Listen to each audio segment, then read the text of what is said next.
Welcome back to my channel. இன்றைக்கி நம்ம என்ன வீடியோ பார்க்க போகிறோம் அப்படின்னா, ஆந்தூரியம் பிளான்ட்டை வந்துட்டு எப்படி வளர்க்க போகிறோம், அதோட கேர், அதோட பாட்டிங் மிக்ஸ், இதை பற்றின வீடியோ தான் நம்ம பார்க்க போகிறோம். வாங்க வீடியோக்குள்ளே போகலாம்.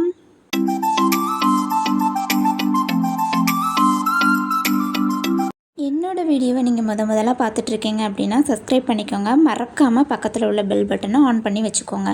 அப்போ தான் நம்ம நெக்ஸ்ட் வீடியோ போடுற வீடியோஸ் எல்லாமே உங்களுக்கு நோட்டிஃபிகேஷனாக வரும். ஸோ நம்ம வீடியோக்குள்ளே போகலாமா? ஆந்தூரியத்தில் வந்துட்டு நிறைய டிஃப்ரெண்ட் ஆஃப் த கலர் இருக்குது. ஸோ நிறைய வெரைட்டி இருக்குது. நீங்கள் இந்த லீஃபை பார்க்கும்போது எவ்வளோ அழகாக இருக்குது பார்த்தீங்களா? இது ரொம்ப பெருசாக வச்சுருக்கு. அந்த பூவோட இதை பார்த்தீங்கன்னா ஹார்ட் ஷேப்பில் தான் இருக்கும். ஆந்தூரியத்தோட பூவுமே உங்களுக்கு ஹார்ட் ஷேப்பில் தான் இருக்கும். நிறைய கலர் டிஃப்ரெண்ட் இருக்குது. Pink, red, maroon colour, white colour, orange colour, violet colour, இந்த மாதிரி பல வகையான கலர்களில் வந்துட்டு ஆந்தூரியம் இருக்குங்க. எனக்கு வந்து ரொம்ப பிடிக்கும் இந்த ஆந்தூரியம் பிளான்ட்ஸு. ஸோ என்கிட்ட இருக்கிறது இந்த பிங்க் கலர் தான் இருக்குது.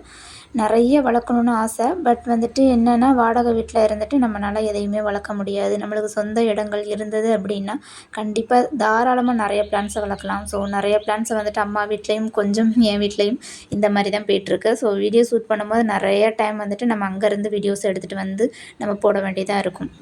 ஆந்தூரியத்தில் வந்துட்டு ஒரு லீஃப் வளருது அப்படின்னா அதுக்கப்புறம் ஒரு ஃப்ளவர் வரும், நெக்ஸ்ட் ஒரு லீஃப் வரும், நெக்ஸ்ட் வந்துட்டு ஒரு ஃப்ளவர் வரும். இந்த மாதிரி தான் ஆந்தூரியம் வந்து வளரும்.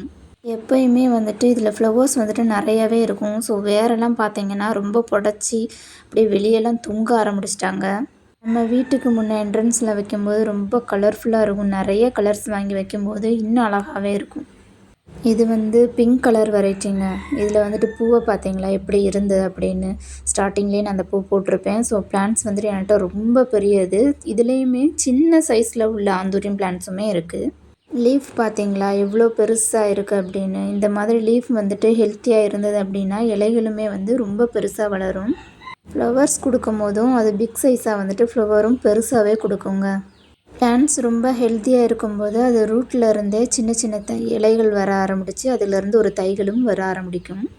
அப்படி தை வர ஆரம்பித்தது அப்படின்னா நீங்கள் வந்துட்டு செப்ரேட்டாக தனியாக எடுத்து வச்சுக்கரலாம். அப்படி தனியாக நட்டு வைக்கும்போது உங்களுக்கு நிறைய ஆந்தூரியம் பிளான்ட்ஸ் வந்துட்டு நம்ம வீட்டிலையே நிறைய பிளான்ட்ஸ் எடுத்து வளர்த்து வைக்கலாம். இந்த பிளான்ட்டை வந்துட்டு டைரக்ட் சன்லைட்டில் நீங்கள் வைக்கக்கூடாது. ஸோ நான் வச்சுருக்கிறது பார்த்திங்கன்னா மேலே தென்னை மரம் இருக்குது, கீழே அதில் நிழல் தர்றது தான் அதிகமாக இருக்கும். ஸோ டைரக்ட் சன்லைட் படாமல் ஷேடான சைடில் வைங்க. டைரக்ட் பிரைட் லைட் வேணும், ஆனால் டைரக்ட் சன்லைட் படக்கூடாது. இந்த மாதிரி சைடில் வைக்கும்போது தான் உங்களுக்கு நிறைய ஃப்ளவர் கொடுக்கும். இது நிறைய பேர் வந்து இன்டோர் பிளான்ட்டுன்னு நினச்சிட்டு வீட்டுக்குள்ளேயே வச்சு வளர்ப்பாங்க. அந்த மாதிரி வச்சு வளர்க்கக்கூடாது. இது இன்டோர் பிளான்ட் கிடையாது. இன்டோரில் விட்டு நம்ம வச்சு வளர்க்க முடியாது. இதுக்கு கண்டிப்பாக லைட் சைடு வேணும், ஓகேங்களா? ஸோ டைரக்ட் சன்லைட் படாமல் சைட் வாக்கில் வைக்கும்போது அந்த விண்டோ சைட்லலாம் நம்ம வச்சோம் அப்படின்னா அதில் வந்துட்டு உங்களுக்கு டைரக்ட் சன்லைட் வந்து படாமல் இருக்கும். வீட்டுக்கு பக்கத்தில் விண்டோ சைடில் இந்த பிளான்ட்டை வச்சு வளர்க்க முடியும். அதே மாதிரி நீங்கள் விண்டோ சைடு வைக்கிறீங்க அப்படின்னா அது லைட் சைடில் வருதா அப்படின்றதையும் பார்த்துட்டு தான் நீங்கள் வைக்கணும்.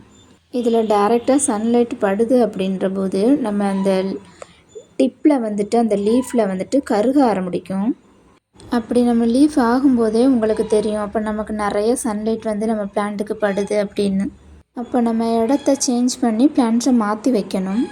இதுக்கு சாயில் பார்த்திங்க அப்படின்னா நல்லா ட்ரை ஆகிற மாதிரி பார்த்து வச்சுக்கணும். ஹெவி சாயிலெலாம் இதுக்கு வந்துட்டு யூஸ் பண்ணக்கூடாது.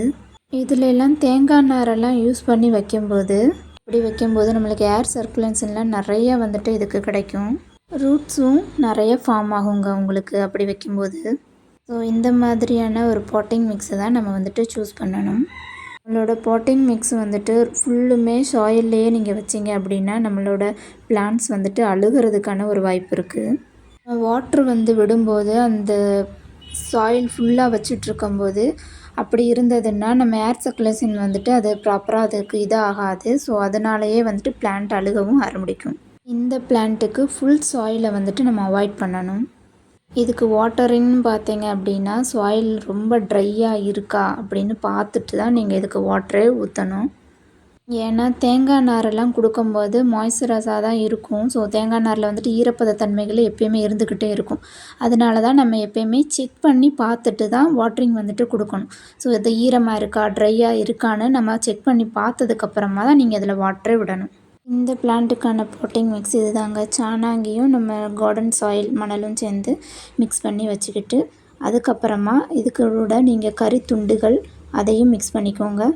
அதுக்கப்புறமா இந்த நம்ம தேங்காய் துண்டுகள்லேருந்து தேங்காய் நார் எடுப்போம் இல்லையா, இதை கொஞ்சம் தண்ணீரில் ஊற வச்சு எடுத்து வச்சுக்கோங்க. கூடவே வந்துட்டு செங்கல்லும் இல்லைன்னா ஓடு, அந்த வீட்டு ஓடோட இது இருக்கும்ல, அந்த துண்டுகளையுமே எடுத்து வச்சுக்கோங்க. ஆந்தூரியம் பிளான்ட்டு வளர்க்கும் போதுலேருந்தே நாங்கள் இதை தான் யூஸ் பண்ணுறோம். ஸோ நீங்களுமே இதை யூஸ் பண்ணி இதை வளர்த்துக்கலாம். நம்ம ஆந்தூரியம் பிளான்ட்ஸ்லேருந்து கீழே சைடில் வர்ற தைகளை எடுத்து வச்சுக்கிட்டு நம்ம பாட்டிங் மிக்ஸை ரெடி பண்ண போகிறோம். அந்த பாட்டிங் மிக்ஸை தான் நம்ம இப்போ பார்த்துட்ருக்கோம். ஸோ நீங்கள் இந்த மாதிரி ஒரு பிளான்ட்டில் எடுத்துகிட்டு தையை எடுத்து அதுக்கு கீழே ஒரு தொட்டியை வச்சுட்டு அதுக்கு கீழே அந்த ஹோல்ஸ் கீழே நீங்கள் ஒரு ஓடு மாதிரி ஒரு இதையும் போட்டு நீங்கள் வச்சுக்கிறணும். வச்சுக்கிட்டு தை நம்மளுக்கு குட்டியாக தானே கிடைக்கும். ஸோ நம்ம மீடியம் பாட்டை எடுத்துக்கரலாம். எடுத்துக்கிட்டு அதுக்கு கீழே தேங்காய் நார்களை நீங்கள் போடணும். செங்கல் துண்டுகள், கறி துண்டுகள், இந்த மாதிரி இதெல்லாம் ஸ்டெப்பாக நீங்கள் போட்டு வச்சுட்டு அதுக்கப்புறம் நீங்கள் பிளான்ட்டை நம்ம நடப்போகிறோம். சாணாங்க பொடி அந்த மணல் மிக்ஸ் பண்ணி வச்சுருக்கோம் இல்லையா, ஸோ அதையும் மிக்ஸ் பண்ணி நீங்கள் பிளான் பண்ணணும். சாணாங்கின்றது ஒன்றும் இல்லைங்க, மாட்டுச்சாணம் தொழு உரத்தை தான் நம்ம சாணாங்கி அப்படின்னு சொல்லிட்டு கன்னியாகுமரி மாவட்டத்தில் அப்படி தான் சொல்லுவாங்க. நம்ம இந்த செங்கல் துண்டு கறி துண்டுகளை யூஸ் பண்ணுறதுனால நம்ம வாட்டர் போடும்போது அந்த வாட்டரிங் பிளான்ட்டில் மேலே தேங்கி நிற்காமல் உடனே நம்மளுக்கு கீழே போயிடும். நான் கரெக்டாக மந்த்லி 1 டைமுக்கு லிக்விட் ஃபெர்டிலைசர் யூஸ் பண்ணுறேன் இந்த ஆந்தூரியம் பிளான்ட்டுக்கு. ஃபெர்டிலைசர் கொடுக்கும்போது தான் இந்த பிளான்ட் ரொம்ப ஹெல்த்தியாகவே வளரும்.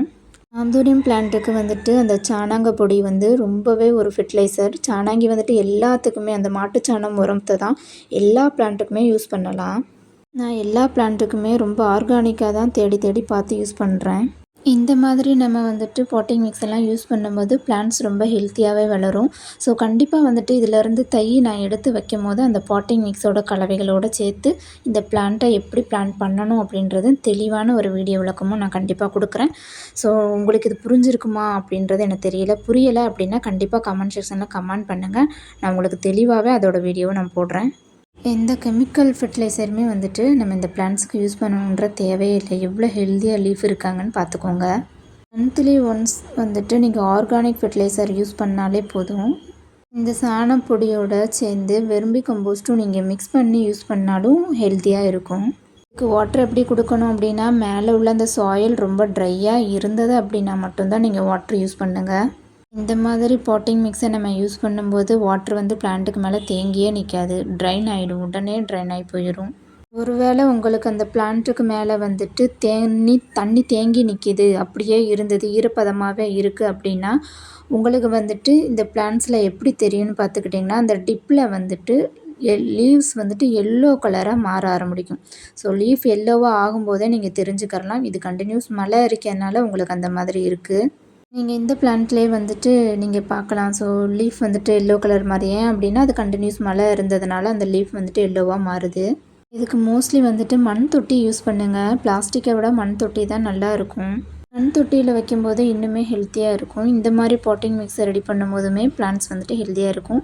என்னோடய வீடியோ பிடிச்சிருக்குன்னு நினைக்கிறேன். லைக் பண்ணுங்கள், ஷேர் பண்ணுங்கள், கமெண்ட் பண்ணுங்கள். நெக்ஸ்ட் வீடியோவில் பார்ப்போம் ஃப்ரெண்ட்ஸ். பாய்.